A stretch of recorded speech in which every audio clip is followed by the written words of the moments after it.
Olá, meu nome é Thalita Nonato e hoje iremos apresentar o seminário da disciplina de Química Inorgânica.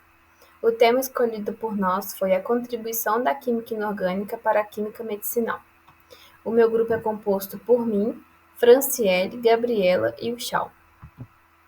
Nós vamos falar um pouquinho sobre a introdução, a importância da descoberta das propriedades antitumorais da cistoplatina, a aplicação da química inorgânica em medicina, e o desenvolvimento da química inorgânica medicinal, uma nova área da química. Bom, sabemos que a química inorgânica possui inúmeras contribuições para a medicina, seja através de princípios ativos, planejamentos e síntese de fármacos.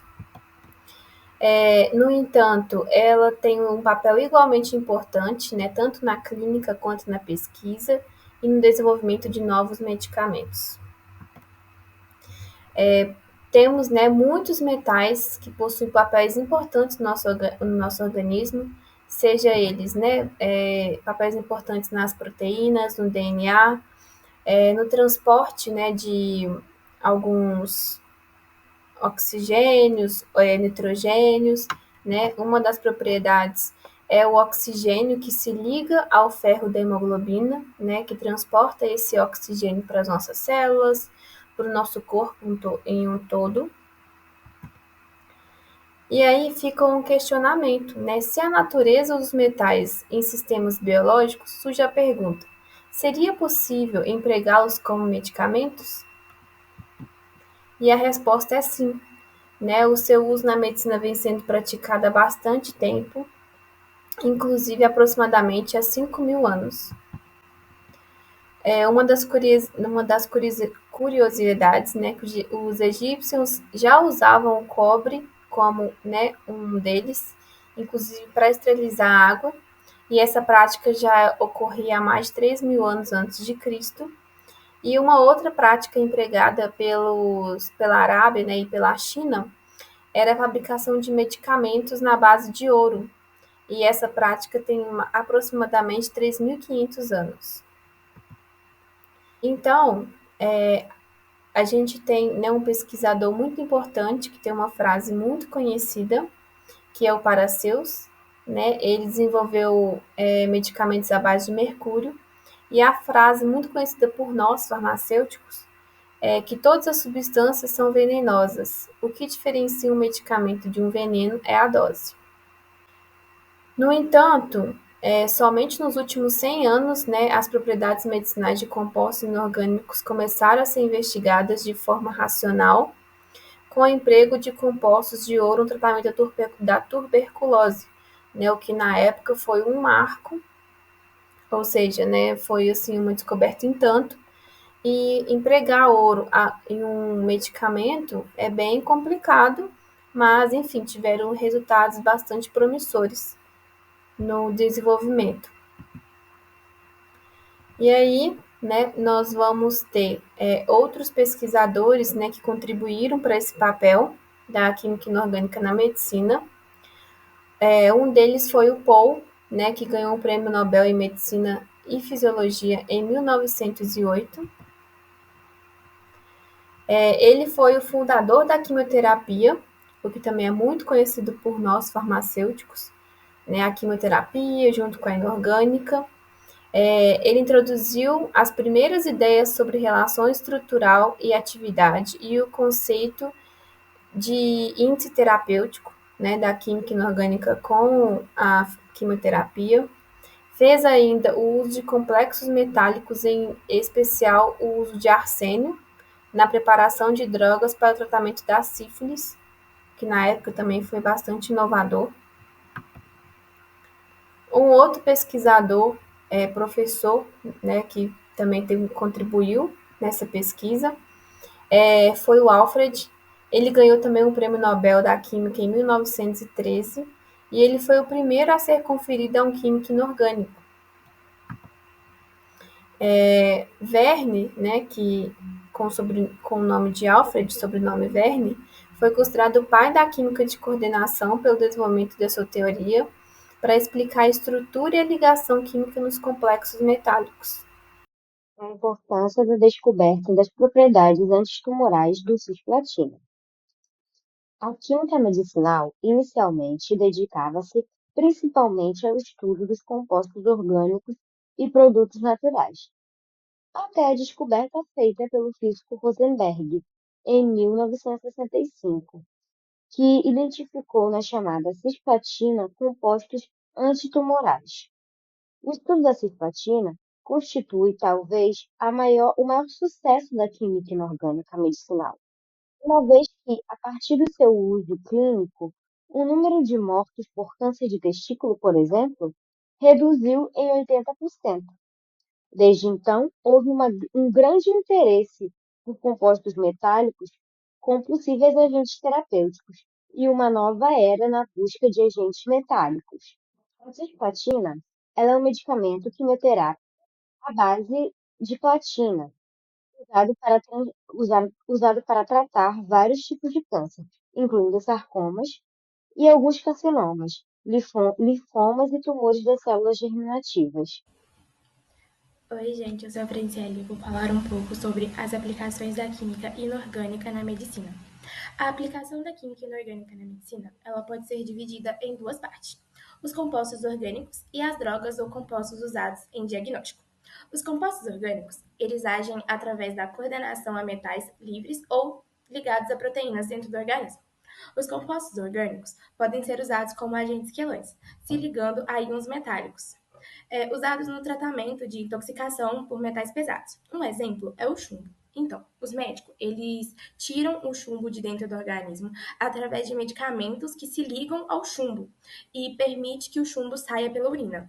Esses medicamentos, eles atuam lentamente e podem causar efeitos colaterais sérios.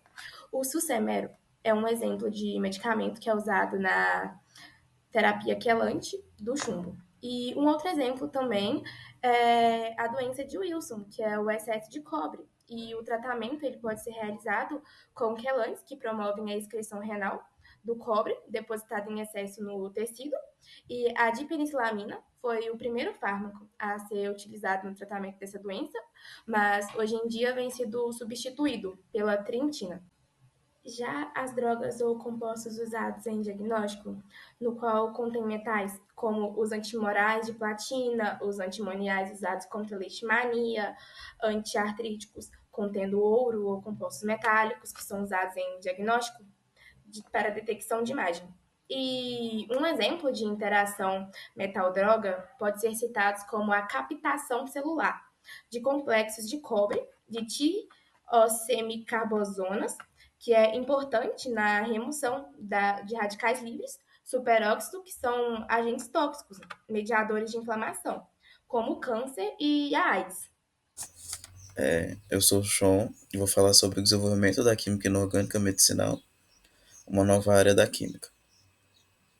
Primeiro eu vou falar sobre a toxicidade de metalofármacos, é que os metalofármacos eles são pouco seletivos, o que pode ocasionar no caso o metalofármaco, ele acaba atacando um tecido saudável, né, em vez do tecido tumoral, e também ele pode acabar acumulando nos órgãos, que no caso seria nos rins e no fígado, o que vai desenvolver a longo prazo danos no sistema imunológico, cardiovascular e pode até desenvolver um tumor.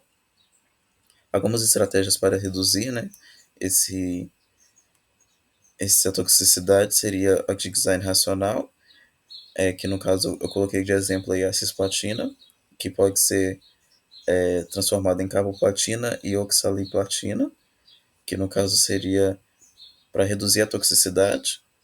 Outra seria a encapsulação, né, de nanopartículas, que, que no caso seria a mudança, né, dos ligantes, fazendo com que eles fiquem mais reduzidos, né, o, o metalofármaco, e assim ele vai ser melhor permeado na corrente sanguínea. E outro seria de agentes quelantes, que eles podem ser utilizados para tratar é, várias doenças. Um caso seria o agente quelante penicillamina, que é utilizada para tratar a doença de Wilson, que é uma doença genética caracterizada pelo acúmulo, né, de cobre no fígado e outros órgãos. Agora eu vou falar sobre áreas de pesquisa ativa. Falando mais sobre os agentes quelantes, existe também o desenvolvimento de agentes quelantes específicos, né, para que eles ajudem, né, no tratamento de algumas doenças. Uma delas seria a superação, né, da resistência, né, desses, desses tumores ou dessas doenças, né, ao tratamento. E eu separei em três tópicos, né, e o primeiro tópico seria a combinação de fatores, que seria combinar, né, metalofármacos com outros agentes quimioterápicos, que ajudaria a dificultar o desenvolvimento da resistência da doença, né? Outro seria novos alvos moleculares, que seria reduzir a probabilidade da resistência através de novos alvos moleculares dos metalofármacos. Um exemplo seria, uma vez que uma célula tumoral pode ter menos opções, né, para se desenvolver, né, mecanismos de resistência.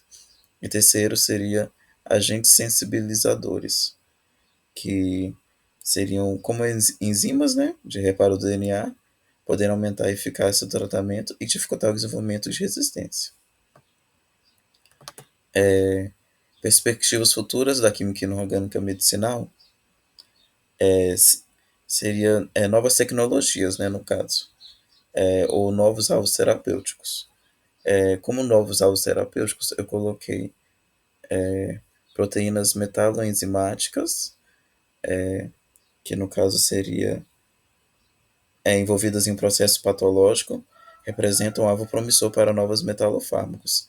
Essas enzimas desempenham papéis cruciais em diversas doenças, como câncer e doenças neurodegenerativas. Outra seria a microbiota intestinal, que tem um papel fundamental na saúde humana, e a modulação de sua composição através de metalofármacos pode ser uma nova estratégia para tratamento de doenças inflamatórias intestinais e outras condições relacionadas. E o RNA não codificante emergiu como novo alvo terapêutico.